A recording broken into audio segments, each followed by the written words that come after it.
শারীরিক সীমাবদ্ধতা হার মেনেছে ইচ্ছে শক্তির কাছে। এই দাদার লড়াই আমাদের শেখায় জীবন মানেই এগিয়ে চলা, অদম্য জেদ আর পরিশ্রমের এক জীবন্ত উদাহরণ। স্যালুট জানাই এই হার না মানা যোদ্ধাকে। আজকের ভিডিওতে বেথরহরির জুপ্পুর বাড়ি এই সুদেব দাদার কষ্টের জীবনের কিছু কথা শোনাবো আপনাদের। সুদেবদাকে দেখেই আপনারা বুঝতে পারছেন কেন দাদাকে হার না মানা যোদ্ধা বলেছি। দাদা 90% প্রতিবন্ধী হওয়া সত্ত্বেও বিগত 7-8 বছর থেকে এই ব্যবসা করে আসছেন। একা কোনো কাজই সে করতে পারে না।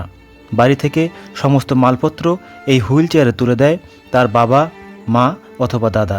তারপর সারাদিন এই মুদিখানা মালপত্র নিয়ে প্রায় 70 থেকে 80 বাড়ি বাড়ি গিয়ে বেচাকেনা হয়।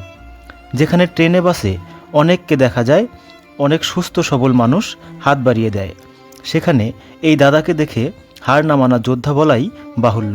দাদার বন্ধুরা এবং গ্রামবাসী প্রত্যেকেই দাদাকে যথেষ্ট সাপোর্ট করে। এই হুইল চেয়ারকেই আস্ত একটা মুদিখানার দোকান করে চলছে দাদার এই লড়াই।